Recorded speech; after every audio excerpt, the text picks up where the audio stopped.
श्री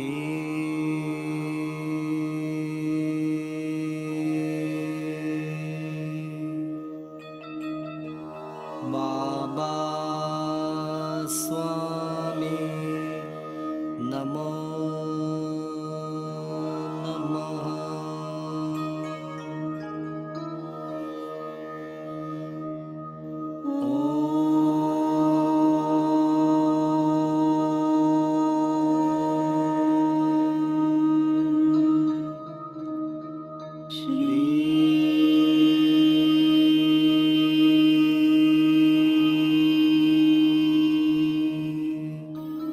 बाबा स्वामी नमो नमः।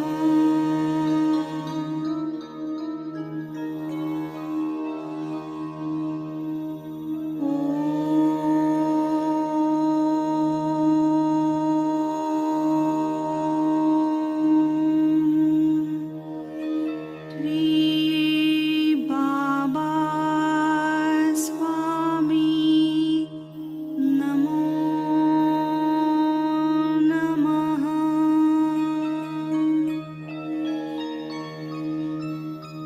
ओम श्री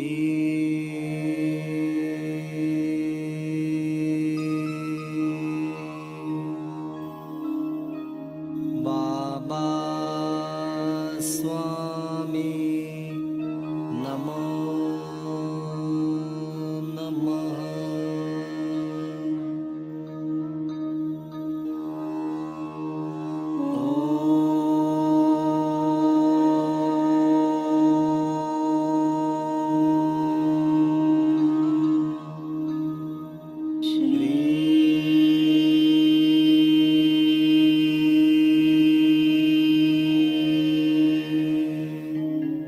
बाबा स्वामी नमो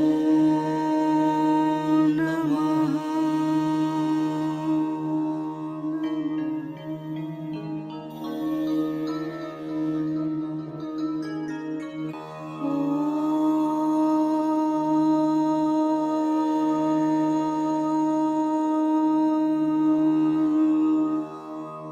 श्री बाबा स्वामी नमो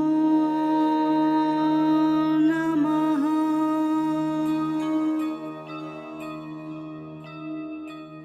ओम श्री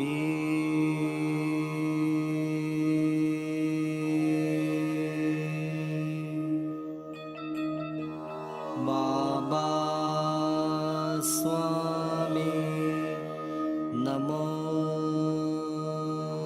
नमः।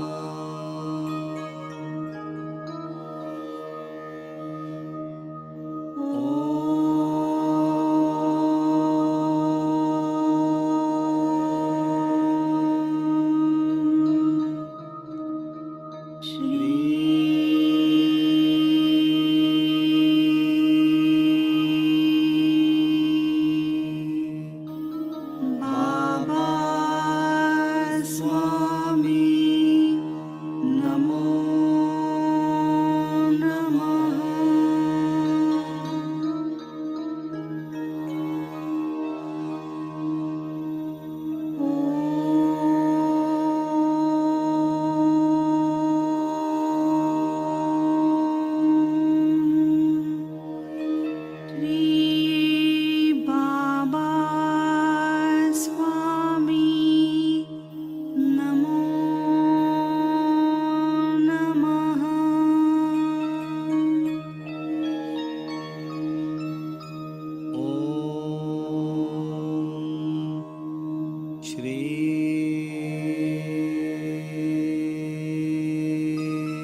श्री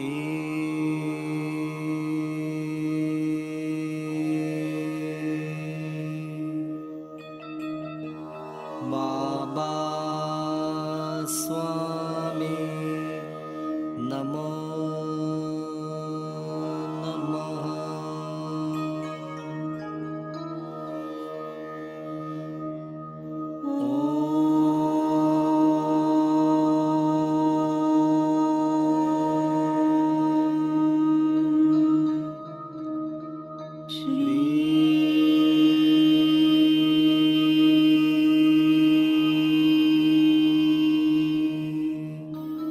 बाबा स्वामी नमो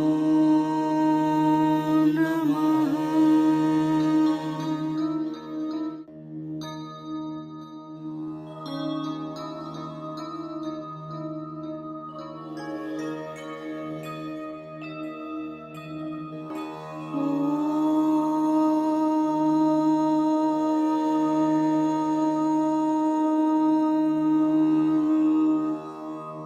श्री बाबा स्वामी नमो नमः।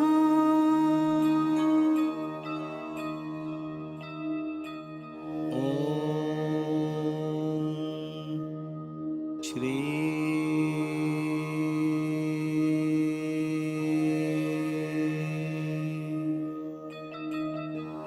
बाबा स्वामी नमो नमः।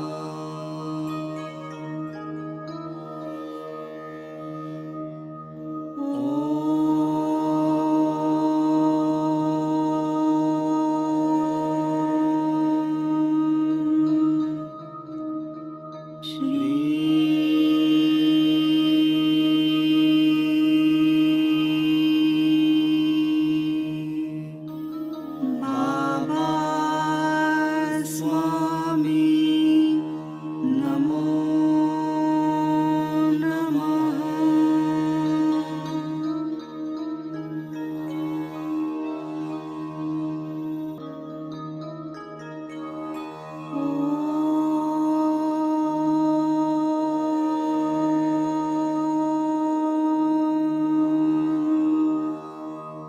श्री बाबा स्वामी नमो नमः।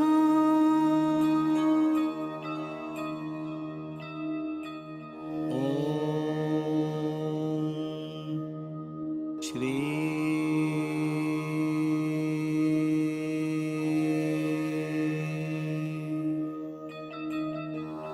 बाबा स्वामी नमो नमः।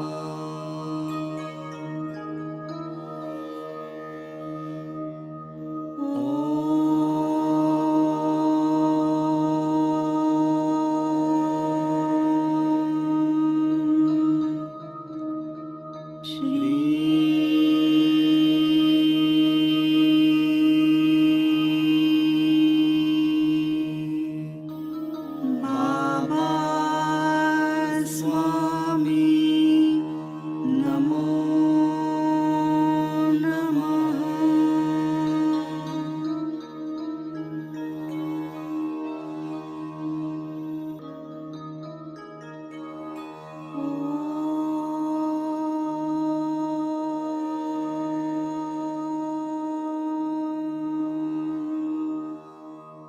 श्री बाबा स्वामी नमो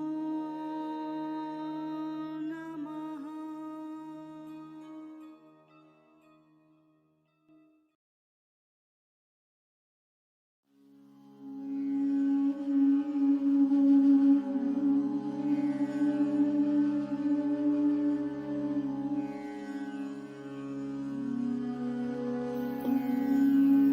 सभी पुण्यात्माओं को मेरा नमस्कार।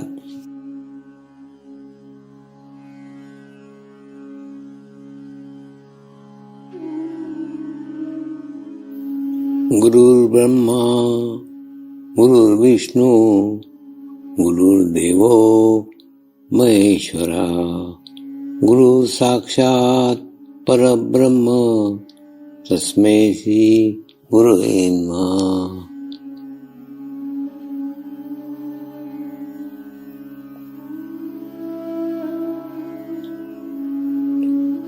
ध्यान की उस स्थिति में जाएंगे जहाँ शरीर भाव पूर्णतः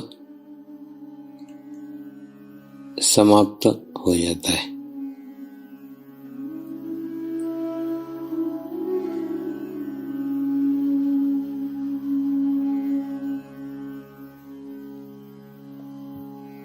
अपने पूरे शरीर को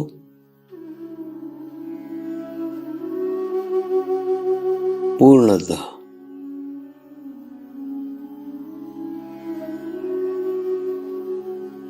शिथिल छोड़ देंगे, एकदम रिलैक्स हो जाइए।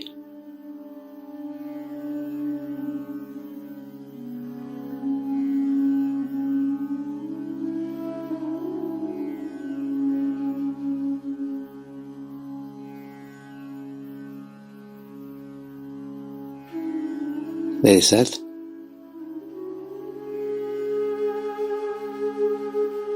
मंत्र का उच्चारण करेंगे।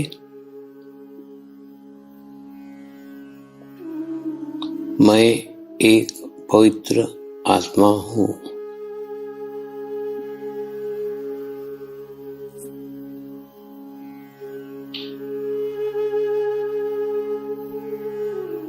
मैं एक शुद्ध आत्मा हूँ।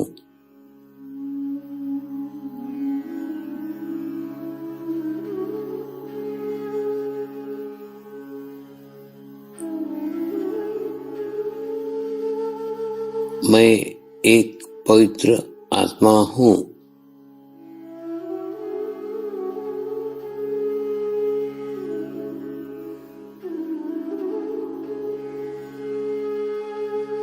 मैं एक शुद्ध आत्मा हूँ।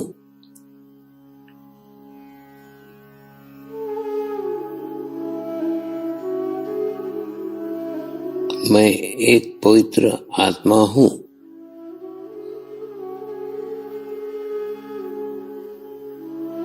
मैं एक शुद्ध आत्मा हूँ।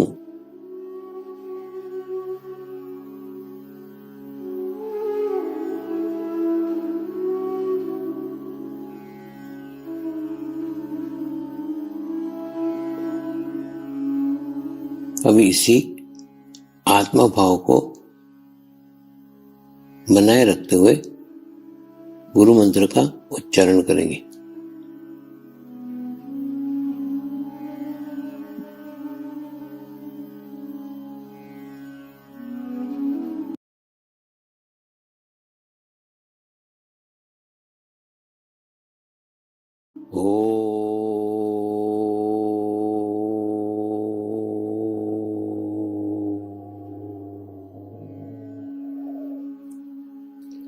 श्री शिवकृपानंद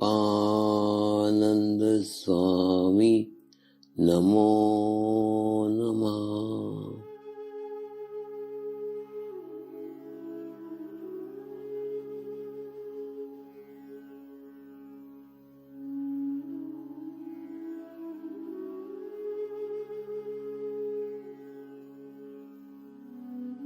ओम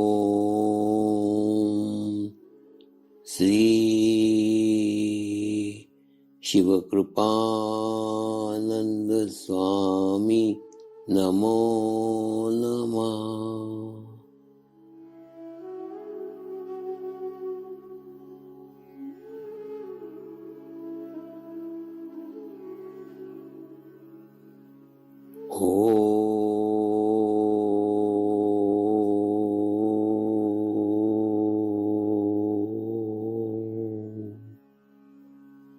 श्री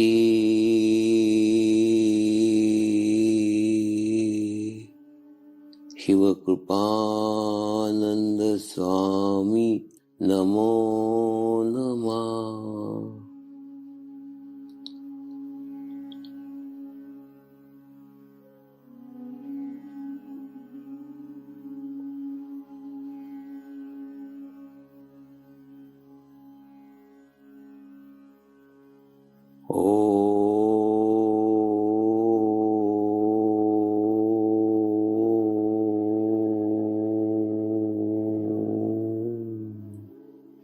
श्री शिवकृपानंद स्वामी नमो नमः।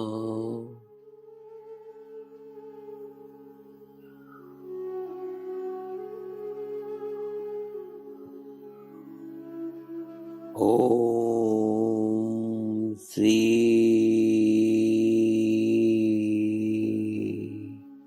शिवकृपानंद स्वामी नमो नमः।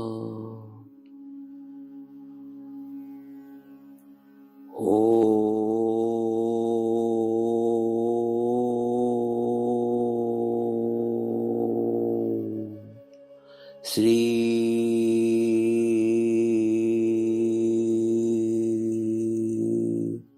शिवकृपानंद स्वामी नमो नमः।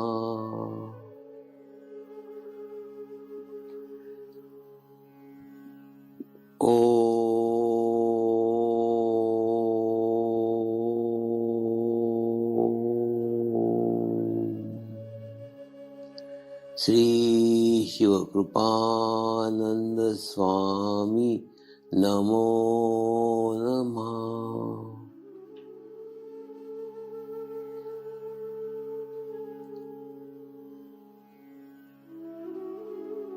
ओम श्री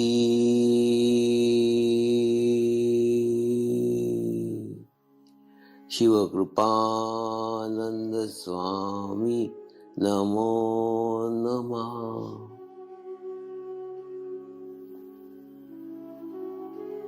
ओम श्री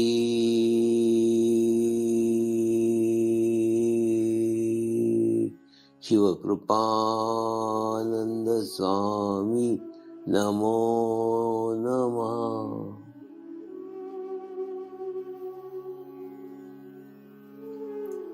अब आप अपना चित्त सहस्त्रार पे रख के थोड़ी देर के लिए ध्यान में जाएंगे।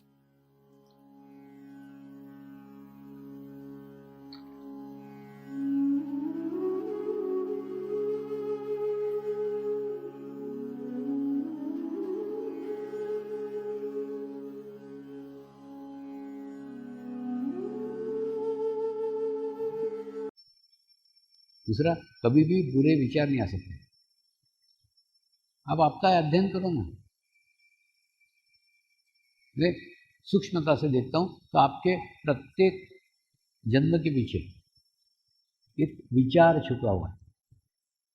विचार, एक विचार, और वो विचार करते करते करते करते जब निगेटिव विचार करते रहे तो निगेटिव ऊर्जा हम रोज निर्माण कर रहे हैं, और निर्माण करके फिर निगेटिव कार्य कर रहे हैं। निगेटिव कार्य हमारे हाथ से घटित हो जाता है। जैसे मैं बोलता हूँ कि नहीं, जो आदमी एक पैक पीता है उसको ही कोई माध्यम बना करके मृतात्माएं फिर अन्य शराब पीना शुरू कर देती है। ठीक वैसे ही है, आप अगर एक बुरा विचार करोगे तो एक बुरा विचार आपके पीछे अनेकों बुरी शक्तियाँ प्रवाहित कर देगा। अनेकों बुरी शक्तियाँ आपके आसपास मंडरा। आप कोई हिमालय में थोड़ी बैठे हो, आप कोई संतों के बीच में थोड़ी बैठे हो। आपके आसपास सब नकारात्मक ऊर्जा है, नकारात्मक व्यवस्था है। तो ऐसे नकारात्मक समाज के अंदर अगर आप एक भी नकारात्मक विचार करते हैं, एक भी, तो तुरंत आसपास के सारे नकारात्मक विचार आपके ऊपर प्रभावित होना चालू होते हैं। आप देखो ना, आप आपका ही अध्ययन करो, मेरे बातों पर विश्वास मत करो। जब भी आपको एक नकारात्मक विचार आए, आप देखोगे उसके पीछे नकारात्मक विचारों की लंबी कतार खड़ी हो जाती है। कहाँ के आते हैं? सब विचार आपके हैं क्या? नहीं, आपके आसपास के वातावरण के, आप जिन लोगों के बीच में बैठते हो उनके विचार हैं। फिर वो सब ऊर्जा आपके ओर प्रभावित होती है और बाद में नकारात्मक विचार आते आते आते आपके हाथ से नकारात्मक कर्म घटित हो जाते हैं। और नकारात्मक कर्म घटित होने के बाद में उस कर्म को भोगने के लिए आप शरीर धारण करते हैं, क्योंकि कर्मों में से मुक्त नहीं हो सकते। तो फिर शरीर धारण करते हैं और शरीर धारण करते समय ये विचार करते हैं बस ये पूरे कर्मों में से मैं मुक्त हो जाऊंगा, उसके बाद में शरीर भाव छूट जाएगा। लेकिन जैसे ही वो कर्म मुक्त होने जाते हैं तब तक तुम अच्छे या बुरे कोई भी कर्म खड़े कर ही लेते हो। माने तुमने अगर अच्छे कर्म किए तो भी वो भोगने के लिए तुम्हारा दूसरा जन्म है। तुमने बुरे कर्म किए तो भी तुमको भोगने के लिए तुम्हारा दूसरा जन्म है। हो सकता है कि कई लोग पूछते हैं, जैसे जापान में पूछते हैं, स्वामी जी हमने बुरे कर्म जब भोगना ही है फिर ध्यान काय को करें? अरे बाबा, ध्यान करोगे, सामूहिकता में जाओगे तो वो कर्म की चुभन मालूम नहीं पड़ेगी। कर्म तुम्हारे कहाँ बीत गए पता नहीं चलेगा। और दूसरा, धीरे धीरे धीरे एक स्थान, एक मुकाम जीवन में तुमको ऐसा प्राप्त होगा जिसके अंदर कोई भी बुरा कर्म बचा नहीं। दूसरा, इतनी अच्छी ध्यान की स्थिति हो गई, इतना अच्छा हवामंडल हो गया, इतना अच्छा ओरा हो गया कि अब बुरे कर्म घटित ही नहीं होते, बुरे विचार ही नहीं आते। बुरे विचार नहीं आ रहे हैं तो बुरा कर्म भी घटित नहीं होते। तो बुरे कर्म विचार ही नहीं आ रहे इसलिए बुरे कर्म होते नहीं। उसके बाद में फिर जो अच्छे कर्म हो रहे हैं वो गुरु को समर्पित कर देते हैं। गुरु को समर्पित करना यानी अपने अकाउंट में नहीं जोड़ना, वो सामूहिकता में छोड़ना है। गुरु का दूसरा नाम सामूहिकता है, कलेक्टिविटी है। तो तुम गुरु को अर्पित कर देते हैं। तो अच्छे कर्म गुरु को अर्पित करते हैं, बुरे कर्म होते ही नहीं है। ऐसा करते करते जीवन के एक मुकाम पे, जीवन के एक स्थान पे आप ऐसी जगह पहुंच जाते हैं जहाँ ना तो आपके पास में कोई अच्छे कर्म बचे, क्योंकि अच्छे कर्म स्टोर किए नहीं, बुरे कर्म होते नहीं। तो एक शून्य की स्थिति, कर्म मुक्त अवस्था बोलते हैं उसको। वो कर्म मुक्त अवस्था प्राप्त रहती है, सिर्फ आप जिंदा रहते हो, बाकी कुछ नहीं। मुक्त की स्थिति आपको आपके जीवन काल में प्राप्त रहती है। ना तो कोई अच्छे कर्म घटित हो रहे हैं, ना कोई बुरे कर्म ही नहीं हो रहा है कोई भी, क्योंकि अच्छे कर्म किए, गुरु को समर्पित किए, बुरे कर्म हो नहीं रहे। तो फिर क्या होगा? ऐसे स्थिति के अंदर जब आप रहोगे तो कोई कारण ही नहीं बचा, नया जन्म लेने का कोई रीज़न ही नहीं है। नया जन्म लेने के लिए हर दफ़े कोई कारण चाहिए, अच्छा कारण चाहिए या बुरा कारण चाहिए। अच्छा कारण भी तुम्हारे पास है नहीं, क्योंकि तुमने सब गुरु को समर्पित कर दिया। तो अच्छे कारण के लिए भी जन्म नहीं ले सकते। बुरा कारण भी नहीं है, क्योंकि बुरा कार्य हो नहीं रहा है। तो एकदम कर्म मुक्त अवस्था की स्थिति, एक कर्म शून्यता की स्थिति आपको निर्माण हो जाती है। और इसी स्थिति को मोक्ष कहते हैं। मोक्ष कोई मरने के बाद नहीं प्राप्त होता। मोक्ष आपके ध्यान की एक अवस्था है जो आपको आपके जीवन काल में प्राप्त करना होती है, और प्राप्त होती है, प्राप्त हुई है। और समाज में रहते हुए, परिवार में रहते हुए हो सकती है। इसका उदाहरण के रूप में गुरुदेव ने मुझे आपके सामने रखा है। दूसरा, आज ना मुझे कभी कभी लगता है कि सदगुरु को पहचानना जितना आसान आज है, आज के पहले कभी भी नहीं था, कभी भी नहीं था। आप बताओ ना, शिरडी के साईं बाबा को उनकी आध्यात्मिक स्थिति अच्छी है बताने के लिए कोई मापदंड था क्या? नहीं था। संत ज्ञानेश्वर को उनकी स्थिति अच्छी है दिखाने के लिए था क्या? नहीं था। संत कबीर को दिखाने के लिए था क्या? नहीं था। लेकिन आज साइंस के प्रगति से, साइंस के प्रोग्रेस से ये मापदंड स्थापित हो गया है। ओरा का ज्ञान हो गया है, ओरा के इंस्ट्रूमेंट आ गए। इंस्ट्रूमेंट से आध्यात्मिक स्थिति को जांचा जा सकता है, आध्यात्मिक स्थिति को परखा जा सकता है। अब वो जान करके भी मैंने अब क्या डाउट बचा है, मेरे ये समझ में नहीं आता। मैंने सदगुरु मिल गए, माध्यम मिल गए, ध्यान मिल गया, आत्म साक्षात्कार मिल गया, अब काय की राह देख रहे हो? अब सोने का नाटक कर रहे हो तो फिर नहीं उठाया जा सकता, क्योंकि उठना ही नहीं चाहते। लेकिन अब जगह आत्म साक्षात्कार यानी क्या? जैसे अपन बोलते हैं कि नहीं माँ को, माँ तू मुझे सुबह 4 बजे जगा दे, बाद में सब पढ़ाई वढ़ाई सब मैं कर लूँगा। अब माँ ने सुबह आकर के 4 बजे जगा भी दिया, फिर भी तुम चादर ओढ़ के सो गए, उसको माँ क्या करेगी?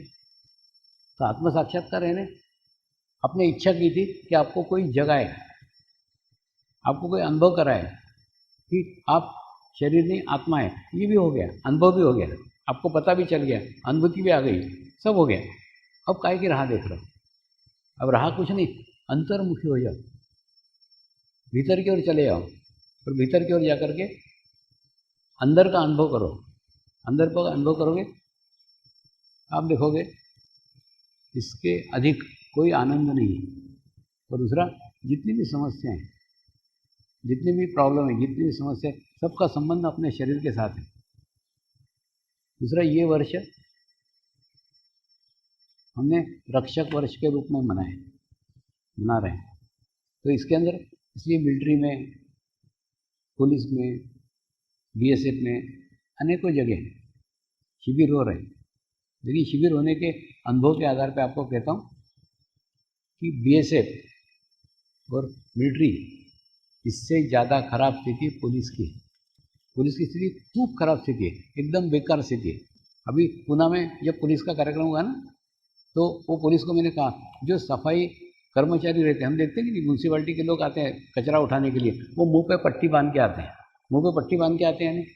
उनको कचरा उठाना उनकी ड्यूटी है, उनको वो अच्छा नहीं लगता, इसलिए उसकी बदबू नहीं आए, उसके इफेक्ट नहीं आए, उसके बुरे कीटाणु नहीं लगे, इसलिए मुंह को पट्टी बांधते हैं और कचरा उठाते हैं।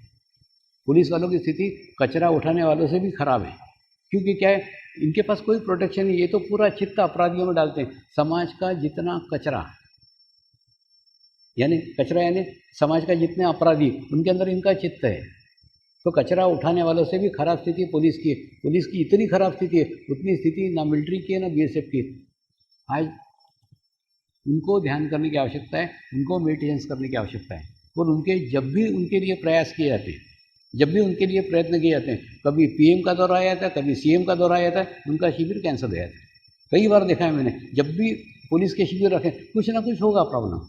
अभी पुणे में भी हुआ था, पुणे का कार्यक्रम तय हुआ, दूसरे दिन वहाँ पे मैच थी तो वो स्टेडियम उनके एरिया में आ गया, तो आधे पुलिस उधर चले गए। यानी इतने निगेटिविटी से घिरे हुए हैं कि नकारात्मक ऊर्जा से भरे हुए हैं, कोई भी अच्छा कार्य करने भी जाओ तो नहीं होगा। आज सवेरे नहाते नहाते मेरे अंदर उनके प्रति खूब भाव है कि उनका कुछ तो भला होना चाहिए, उनका कुछ तो अच्छा होना चाहिए। तो मेरे को लग रहा है कि ये अच्छा होना कठिन है, मैंने एक दूसरा रास्ता खोजा, दूसरा मार्ग खोजा। उसके लिए साधिकाओं की मदद की आवश्यकता है। आप ना पुलिस वालों के पत्नी को मेडिटेशन सिखाओ, ध्यान सिखाओ। अपना विश्वास है ना कि पत्नी अगर ध्यान करती है तो पति की स्थिति अच्छी होती है। तो अभी ना ये पुलिस वालों को जो छोड़ दो, उनके शिविर में मत करो, क्यों? एक काम करो, पुलिस वालों के पत्नियों के शिविर शुरू करो, तो ऑटोमेटिकली पत्नियों की स्थिति अच्छी होगी। हमारा पूर्ण विश्वास है, पत्नी की स्थिति अच्छी होती तो पत्नी और पति का यूट्यूब का संबंध है, बराबर पति की स्थिति अच्छी होगी। क्योंकि क्या है, वो इतने दलदल में फंसे हुए हैं, उनको निकालना कठिन है, निकालना मुश्किल है। और अपनी तो इच्छा है कि उनका अच्छा होना चाहिए, उनका भला होना चाहिए। तो मार्ग क्या है? मार्ग यही है, उनके पत्नियों के शिविर रखो। कोई छोड़ दो पुलिस वालों, उनको बोलो तुम्हारे पत्नियों के शिविर रखते हैं, और उसके बाद में पत्नियों को ध्यान सिखाओ। और अगर कोई लेडीज़ पुलिस है, उसके पति को ध्यान सिखाओ, तो ऑटोमेटिकली क्या होगा, एक का ध्यान का स्थिति अच्छा हो गया, एक का आध्यात्मिक स्थिति अच्छा हो गया, दूसरे का भला ऑटोमेटिकली हो जाएगा। क्योंकि हमको सबको लेके जाने का है। अगर रक्षक वर्ष बिना पुलिस के अगर हो गया तो रक्षक वर्ष का कोई मायना नहीं रहेगा। क्यों? सबसे खराब स्थिति के अंदर वो लोग जी रहे हैं, तो आवश्यकता है उनको भी उसमें से उठाने की कोशिश करो। उनके भी शिविर रखने के नहीं आते, उनको बोलो तुमको आना होता हो, नहीं तो मत आओ, पत्नियों को भेजो। उसके बाद में पत्नियों को सिखाओ, पत्नियों को सीख करके भी उनका स्थिति अच्छा हो सकता है। तो रक्षक वर्ष हम इसलिए मना रहे हैं क्योंकि आज विश्व की सबसे बड़ी समस्या, विश्व की सबसे बड़ी प्रॉब्लम सुरक्षा की है। और सुरक्षा तभी ठीक से हो सकती है जब सुरक्षा करने वाले रक्षक कर्मी सुरक्षित हो। आज वही सुरक्षित नहीं है, आज वही बैलेंस नहीं है, आज वही संतुलित नहीं है। जब वो कमजोर स्थिति में हो तो सुरक्षा कैसे हो सकती है? इसलिए सबसे पहले उनको आवश्यकता है। जैसे हम बोलता हूँ कि नहीं, डॉक्टर के आसपास सदैव मरीज मरीज मरीज मरीज और मरीजों में चित्त। और खराब वातावरण, दूषित वातावरण बिल्कुल ठीक ऐसा ही पुलिस का है। इनके आसपास अपराधी अपराधी अपराधी अपराधी और चित्त अपराधियों में, तो इनका स्थिति कैसे सुधरेगा? कभी नहीं सुधर सकता। इसलिए उनको ध्यान की आवश्यकता है, और जिनको ध्यान की आवश्यकता है ना, वही ध्यान से दूर होते जा रहे हैं। इसलिए अपने को सबका भला करने का है, सबके लिए अच्छा चिंतित करने का है। इसलिए उनके पत्नियों से कोशिश करो कि उनकी ध्यान की स्थिति अच्छी हो। ये रक्षक वर्ष के अंदर अलग अलग स्थानों पे, अलग अलग जगह शिविर किए गए, और शिविर में मिलिट्री वालों ने, बीएसएफ वालों ने खूब अच्छे से भाग लिया। लेकिन उनका मैंने देखा है, उन लोगों का रहन सहन समाज से अलग रहता है, उन लोगों का खान पान समाज से अलग रहता है, उनका कैंटीन अलग रहता है, उनका विश्व अलग रहता है, उनकी दुनिया अलग रहती है। तो उनका समाज से कुछ भी संबंध नहीं है। लेकिन ऐसा पुलिस का नहीं है। पुलिस का दिन भर समाज से संबंधित आता है, दिन भर समस्याओं के उलझे रहते हैं, आसपास अपराधी रहते हैं। दूसरा, जिस प्रकार से मैं डॉक्टरों को कहता हूँ कि नहीं, एक स्थान, एक जगह आप ऐसी खोजो जहाँ आपकी पहचान डॉक्टर के रूप में नहीं हो, यानी आपको कोई डॉक्टर के रूप में न पहचानता हो। ठीक वैसे ही पुलिस ने भी एक जगह, एक स्थान ऐसा खोजना चाहिए जहाँ उसकी पहचान पुलिस के रूप में न हो। क्योंकि क्या हो, जहाँ डॉक्टर आया वहाँ पेशेंट आएगा, पुलिस आया वहाँ अपराधी आएंगे। तो ये एक दूसरे के साथ एकदम चोली दामन का साथ है। इसलिए एक स्थान है रिलैक्स होने के लिए, ऐसा डॉक्टर ने खोजना चाहिए जहाँ उनकी पहचान डॉक्टर के रूप में न हो। पुलिस ने भी एक स्थान ऐसा खोजना चाहिए जहाँ उनकी पहचान पुलिस के रूप में न हो। मेरे जीवन में जब आत्म साक्षात्कार प्राप्त हुआ, जब आत्म अनुभूति प्राप्त हुई, तो आत्म अनुभूति प्राप्त होने के बाद परमात्मा की खोज समाप्त हो गई और मुझे परमात्मा मिल गया। ये जीवन का सर्वश्रेष्ठ समाधान प्राप्त हुआ और अंतर्मुखी यात्रा प्रारंभ हुई। और अंतर्मुखी यात्रा प्रारंभ होने के बाद में धीरे धीरे धीरे धीरे धीरे धीरे ये जाना कि परमेश्वर परमात्मा अपने भीतर, अपने अंदर बैठा हुआ है। हिमालय से आने के बाद करीब 40 साल के बाद में इसी माह में मेरी फिर नेपाल यात्रा प्रारंभ हो रही है।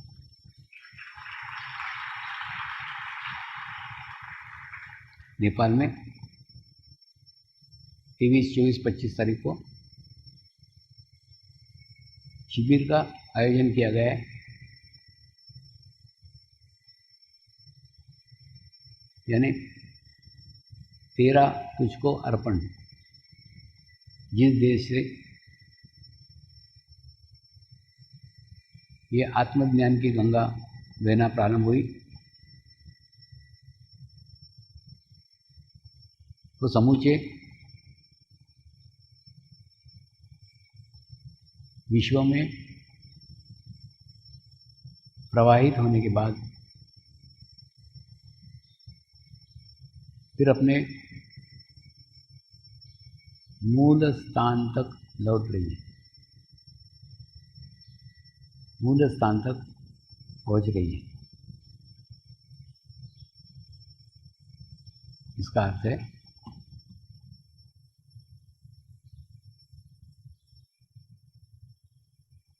एक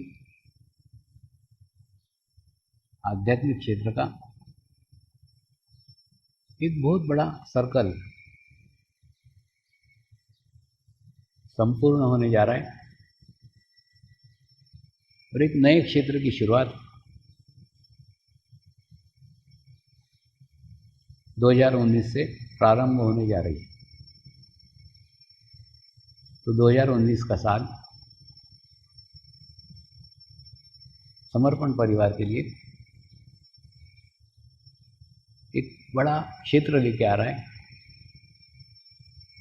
बड़ा स्थान लेकर के आ रहा है, बड़ा विकास लेके आ रहा है, बड़ी प्रगति लेके आ रहा है। आप केवल उसके साथ जुड़े। देखिए, जीवन काल में जितना कार्य करना था किया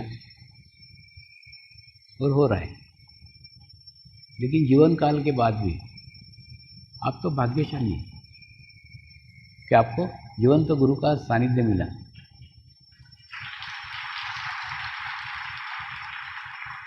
तो मुझे चिंता आपकी नहीं है, मैं आने वाले पीढ़ियों की सोच रहा हूँ।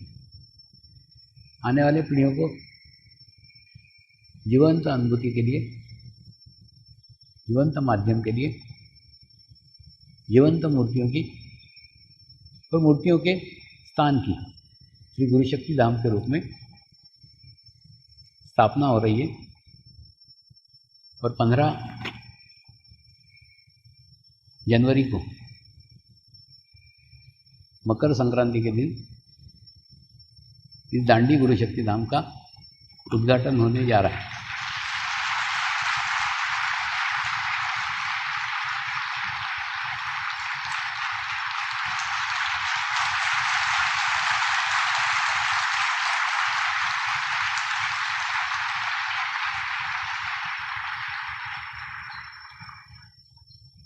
और उस दिन एक बहुत बड़े महायज्ञ करके पूर्ण स्थान को पवित्र करके, सिद्ध करके दर्शन प्रारंभ करने वाले हैं।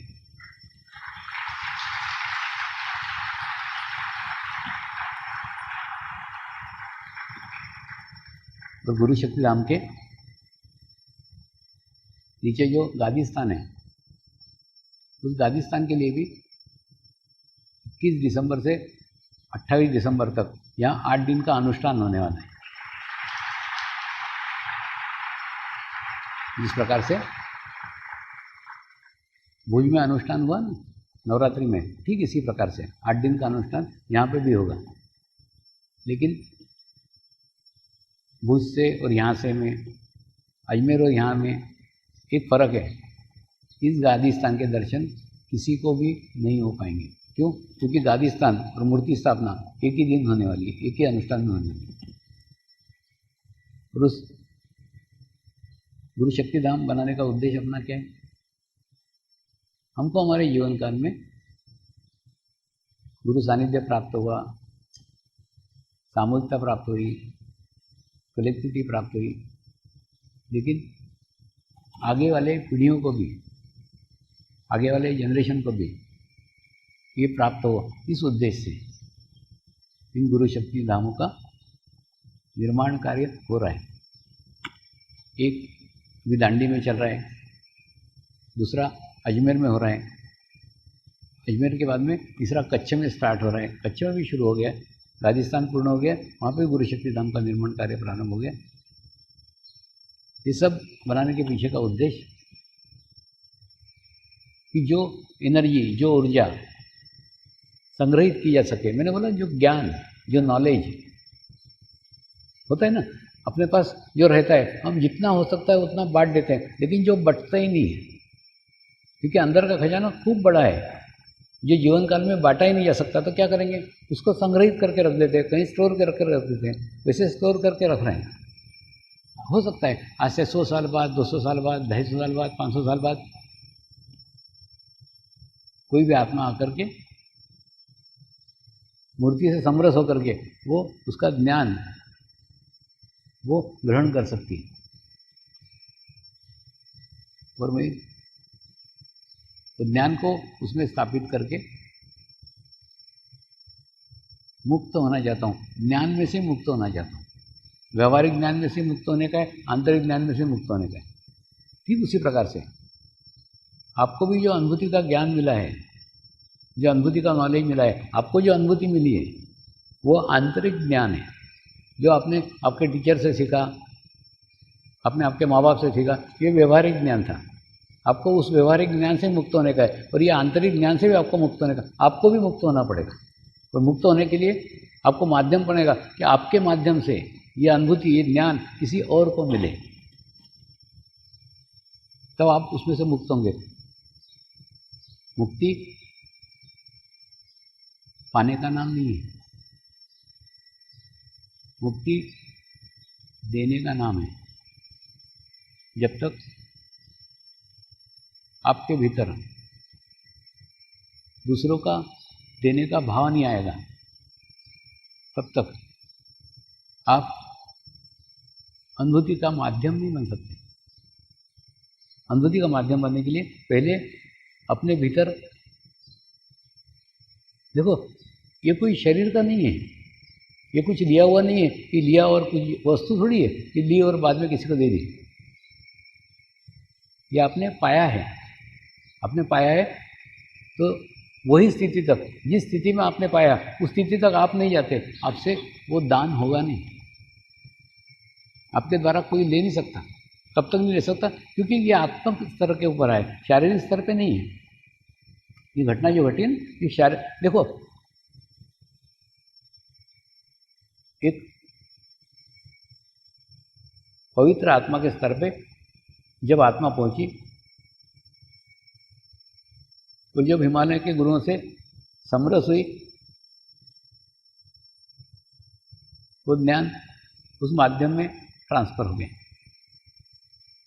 और उस माध्यम के सामने जब कोई आत्मा एक क्षण के लिए, थोड़े से समय के लिए क्यों न हो, शरीर भाव भूल गई, निर्विचारता का स्थिति आ गई और आत्मभाव पूर्णतः हो गया और ग्रहण करने की इच्छा हुई, तो उसको वो अनुभूति प्राप्त हुई। एक क्षण के लिए हुई थी, एक क्षण के लिए आप आत्मा के स्तर पर पहुंच गए थे, एक क्षण के लिए आप शुद्ध आत्मा हो गए थे, एक क्षण के लिए अब पवित्र आत्मा हो गए थे। जैसे ही हुए वैसे ही वो अनुभूति घटित हो गई। ठीक उसी प्रकार से जैसे पानी की प्रक्रिया है, सेम वैसे की वैसी देने की प्रक्रिया है। जब कभी आप पवित्र आत्मा के स्तर पे पहुंचोगे, जब कभी शुद्ध आत्मा के स्तर पे पहुंचोगे, तो आपके हाथ से, आपके माध्यम से वो अनुभूति दूसरों तक भी पहुंचेगी, वो आत्मज्ञान दूसरे तक भी पहुंचेगा। लेकिन उसके लिए आपको शरीर भाव से परे जाना होगा, और जब आपसे पहुंचेगा तब आप भी उस ज्ञान से मुक्त हो जाओगे, उस आंतरिक ज्ञान से मुक्त हो जाओगे। लेकिन ये घटना घटित करने के लिए आपको उस आत्मिक स्तर के ऊपर जाने की आवश्यकता है। जैसे ही जाओगे ना, ये घटना खुद ब खुद घट जाएगी और आप आंतरिक ज्ञान से भी मुक्त हो जाओगे। ये जो ज्ञान लिया है ना, ये ज्ञान केवल हाईवे है। उसके बाद में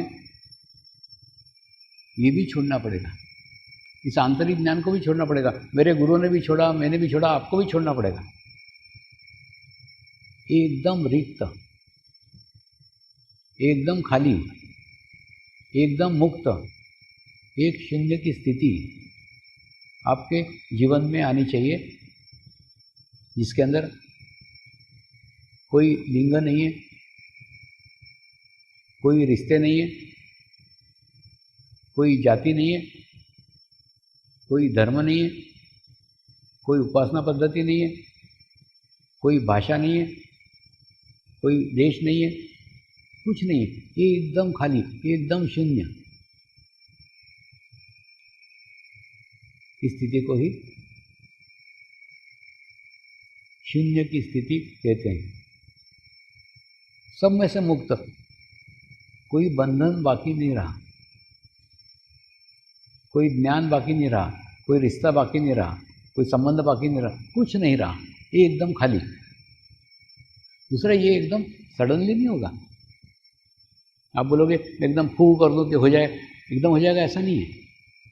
ये कोई चमत्कार थोड़ी है, मिरेकल थोड़ी है। आपको इसके लिए सतत साधना करना पड़ेगी। देखो, दूसरे तुम्हारे और मेरे में अंतर देखता हूँ ना, कोई अंतर नहीं है। आपसे ज़्यादा, मेरे शब्दों को ध्यान दो, आपसे ज़्यादा मैं बिजी हूँ, खूब काम है। अब देखो ना, दुनिया भर में काम चल रहा है, दुनिया भर में आश्रम हो रहे हैं, दुनिया भर की व्यवस्था देखना पड़ रही है, और वन मैन शो और वन मैन आर्मी है। कितना काम होगा।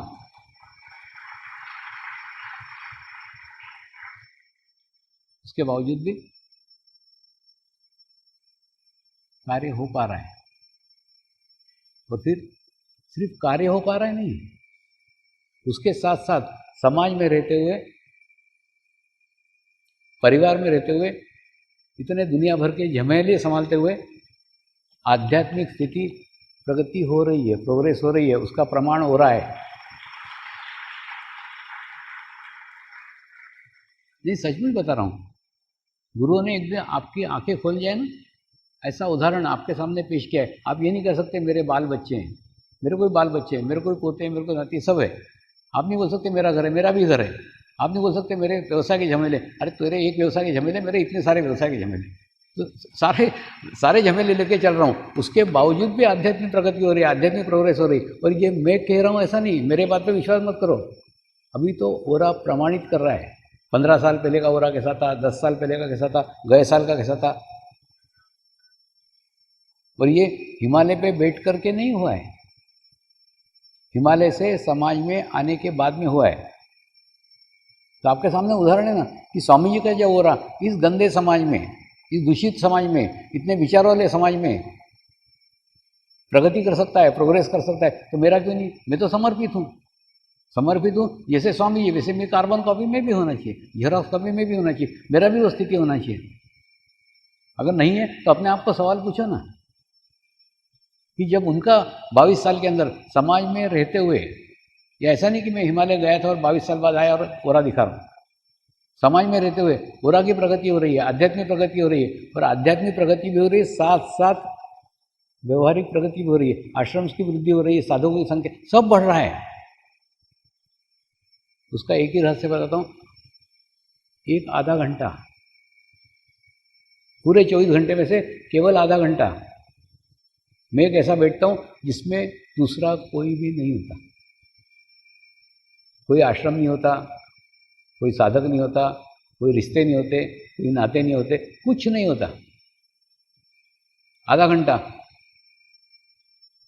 ऐसा रहता हूँ जिसमें मेरे सिवा कोई भी नहीं रहता। सुबह करता हूँ 3:30 से 4 करता हूँ, 4 से 4:30, जब मेरा टाइम, मेरा मन हो तब करता हूँ। लेकिन उस आधे घंटे में दूसरा नहीं होता, कोई भी नहीं रहता, कोई भगवान नहीं रहता है, कोई देवता नहीं रहता, कोई गुरु, कुछ नहीं रहता है। केवल शुद्ध आत्मा के साथ रहता हूँ। तो मैं आपको इसलिए बता रहा हूँ, आप आपके जीवन में आधा घंटा ऐसा निकालो, एक कोना, एक कमरा ऐसा निकालो। कमरा यानी ईंट पत्थर का कमरा नहीं तो तुम एक कमरा बना लो अपने घर में कि ये मेरा ध्यान का कमरा बन गया। स्वामी जी ने बोला कमरा बना, नहीं कमरा बना। ईंट पत्थर का कमरा नहीं बनेगा, आपके आभामंडल का कमरा, आपके ओरा का कमरा आप बनाओ ना। 20 फीट का कमरा बनाओ, 25 फीट का कमरा बनाओ। उस ओरा के भीतर रोज आधा घंटा बैठना सीख जाओ। शांत चित्त होकर बैठो, आत्मा के साथ बैठो, भूल जाओ कि स्त्री हो या पुरुष हो, कुछ नहीं, कोई होश नहीं होना चाहिए। केवल आधा घंटा बैठो तो आप देखोगे आपकी भी वही सब प्रगति हो सकती है, वही सब प्रोग्रेस होता है जो मेरे जीवन में हुआ है। नियमित आधा घंटा दो, और आधा घंटा ऐसा दो उसमें कुछ नहीं होना चाहिए। होता है जैसे कई लोग पूछते हैं स्वामी हम ध्यान करने के लिए तो बैठते हैं लेकिन ध्यान लगता नहीं है। अरे बाबा, ये तेरा क्षेत्र ही नहीं है ध्यान लगना नहीं लगना। तेरा क्षेत्र है केवल ध्यान के लिए आधा घंटा बैठना, आधा घंटा ध्यान करने के लिए बैठो। ध्यान लगे तो भी ठीक है, ध्यान नहीं लगे तो भी ठीक है, आप आधा घंटा बैठो ना, और अपेक्षा रहित होकर के बैठो। आधा घंटा भी आपका ध्यान लगना चाहिए, ये भी अपेक्षा है, ये भी मत करो। लगे तो भी बैठो, नहीं लगे तो भी बैठो। दूसरा, फिर समस्या आती विचारों की। विचार आ रहे हैं, विचार आ रहे हैं, फिर जा रहे हैं, विचार आ रहे हैं, जा रहे हैं। विचारों को रोकने का भी कोशिश मत करो। हम क्या करते हैं, विचारों को रोकने को, देखो जितनी भी कोशिश होगी सब शरीर से होगी, और शरीर से कभी भी प्रयत्न से कभी ना ध्यान लग सकता है ना परमात्मा मिल सकता है, कुछ भी नहीं होगा। तो कभी कुछ नहीं, सिर्फ एक साक्षी भाव रख करके सिर्फ देखो कौन से विचार आ रहे हैं, वो विचारों का निरीक्षण मात्र करो। ये विचार आ रहे हैं, ये जा रहे हैं, ये आ रहे हैं, ये जा रहे हैं, देखो ना, सिर्फ देखो। जैसे आप देखोगे ना, जैसे आपका चित्त जाएगा ना, आप देखोगे कि धीरे धीरे धीरे धीरे धीरे धीरे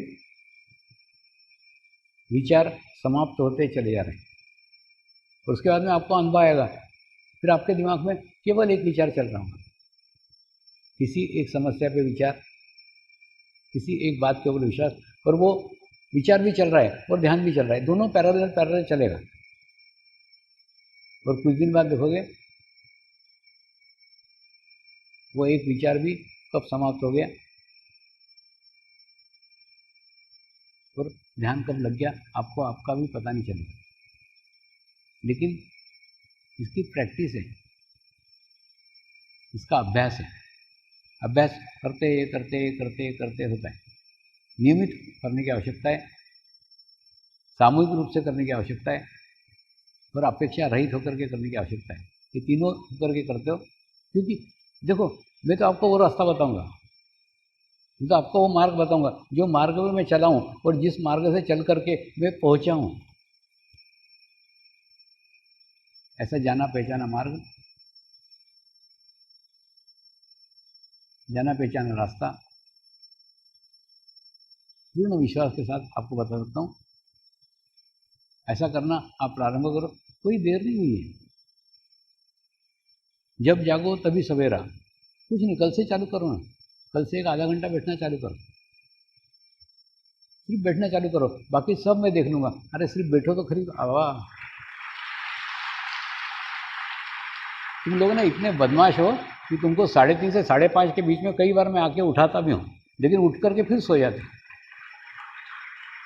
आप देखो बराबर कई बार आपकी नींद खुल जाती है, 3:30 और 5:30 इसके बीच के टाइम में खुलती है। देखो होता है ना, जैसे अपने को कहीं कुआं खोदने का है, अपन कहाँ देखते हैं, जहाँ गीली मिट्टी है वहाँ कुआं खोदते हैं। थोड़ी सी भी तुम्हारे अंदर अगर इच्छा है, थोड़ी सी भी एक कदम आप मेरी ओर चले हो तो मैं 10 कदम आपकी ओर चलता हूँ, और आपको बराबर एक सही समय पे सही स्थान पे उठाता हूँ। लेकिन उठाने के बाद में भी आप फिर सो जाते हो, तो अब सोए हुए को कौन उठा सकता है। कभी भी देखो, कभी भी ऐसी नींद खुले ना, तुरंत उठ करके बैठो और ध्यान करो, मेडिटेशन करो, स्वामी जी ने मुझे उठाया हुआ है।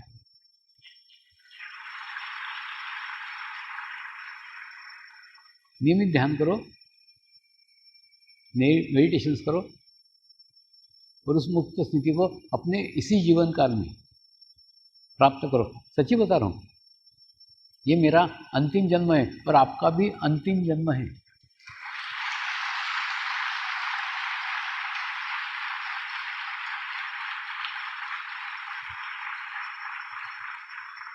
जो आत्म साक्षात्कार मिला है,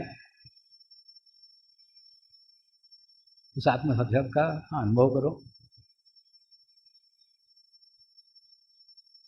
क्या मिला है उसका एहसास करो, तो उसके बाद में हम क्या उसका सदुपयोग कर रहे हैं, इधर ध्यान दो। कितने समय हम उस परमात्मा के साथ रहते हैं जिसके कारण हमारा अस्तित्व आज है, जिसके कारण हम जीवित हैं, जिसके कारण आप श्वास और प्रश्वास ले रहे हैं, जिसके कारण हमको 24 घंटे मिलते हैं, जिसके कारण आपको 24 घंटे मिलते हो, आप उसके लिए आधा घंटा भी नहीं दे सकते? आधा घंटा अवश्य दो ना। कई लोग सोचते हैं कि आधा घंटा बेकार है। नहीं, आप प्रयोग करके देखो। अगर आप आधा घंटा दोगे ना तो आपको आपके कार्य जो 4 घंटे में होते हैं वो 1 घंटे में हो जाएंगे, तो आपके 3 घंटे बच जाएंगे। कुछ नहीं, ये इन्वेस्टमेंट बेकार है ही नहीं।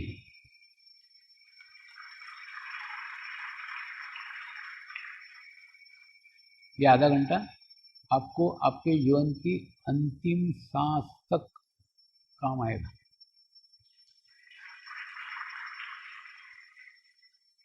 क्योंकि सब धीरे धीरे धीरे धीरे सब छूटने लग जाता है, फिर रह जाता है केवल और केवल आप।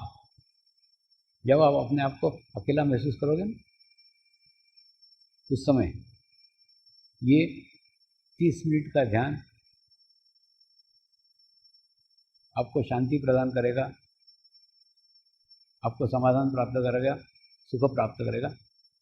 और ऐसा प्रत्येक को मिले, मेरी शुद्ध इच्छा है।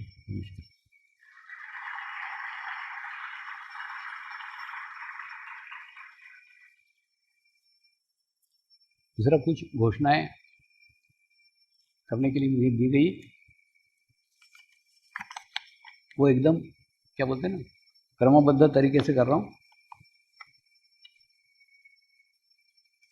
ये पुलिस की दयनीय स्थिति देखते हुए हमने निर्णय किया है कि 2019 को भी रक्षक वर्ष रूप में मनाएंगे।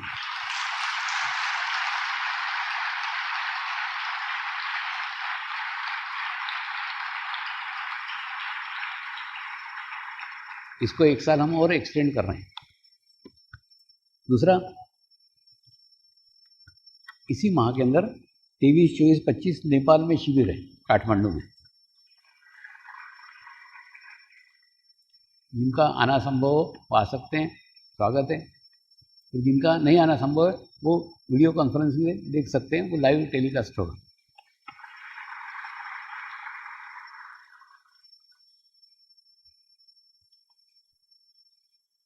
दूसरा, अहमदाबाद में 2 दिसंबर को पुलिस मुख्यालय में शिविर है,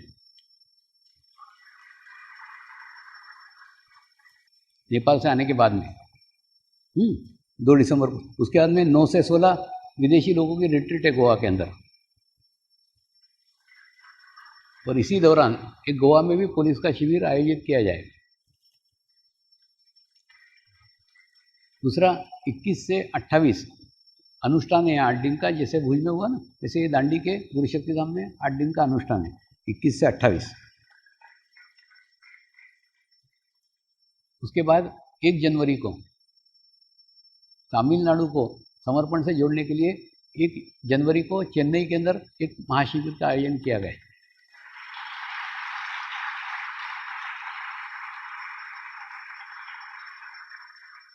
बारह जनवरी को बाजदा डांग के आसपास एक शिविर रखा जा रहा है। इसको पुलिस और वन रक्षक मिलकर के आयोजित कर रहे हैं। 15 तारीख को मकर संक्रांति को ये गुरुशक्ति धाम का शुभारंभ है। और 18 से 4 मार्च गहन ध्यान अनुष्ठान है। और ये गहन ध्यान अनुष्ठान की विशेषता ये कि उस समय ये गुरुशक्ति धाम शुरू होगा, यानी आपको मिलेगा दर्शन का लाभ।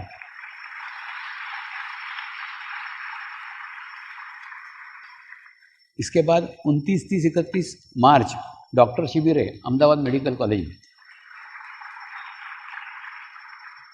ये सब आपको इसलिए बता रहा हूँ कि कितना व्यस्त कार्यक्रम रहता है। अलग अलग लोग रहते हैं, अलग अलग स्थान रहता है, अलग अलग जगह रहती है। तो सब जगह जाने का एक ही उद्देश्य है। उद्देश्य वही है कि योग यानी योगासन नहीं है। योग का क्षेत्र अत्यंत विशाल है, बहुत बड़ा है। एक स्थान पर बैठ करके अब दुनिया के किसी भी व्यक्ति के बारे में संपूर्ण जानकारी प्राप्त कर सकते हो।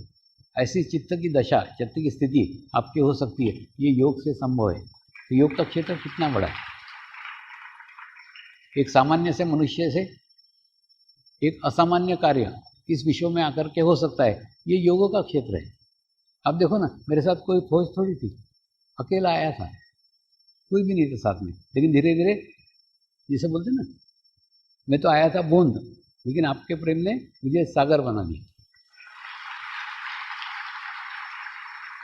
कई साधकों का परिश्रम, कई साधकों का गुरु कार्य, कई साधकों की सेवा,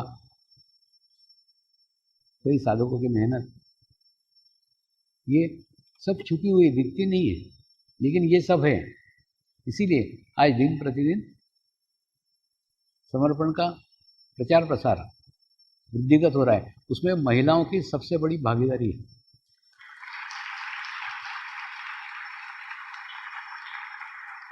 महिलाओं की भागीदारी दिखती नहीं है, छुपी हुई है, पर्दे के पीछे रहती है।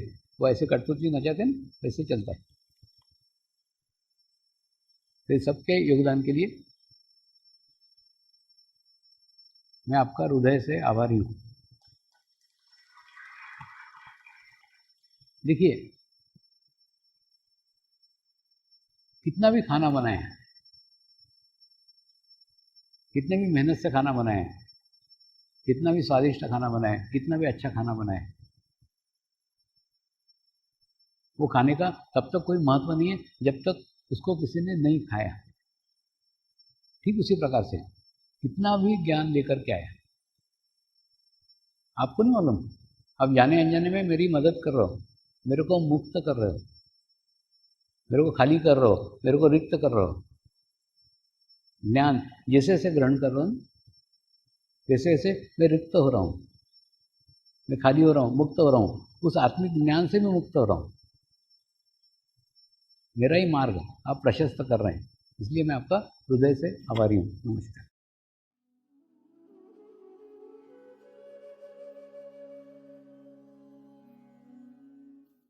अब हम प्रार्थना करेंगे सभी आत्माओं की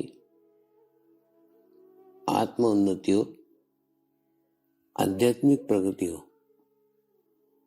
यही हमारी प्रभु से प्रार्थना है। नमस्कार। जय आत्मेश्वर।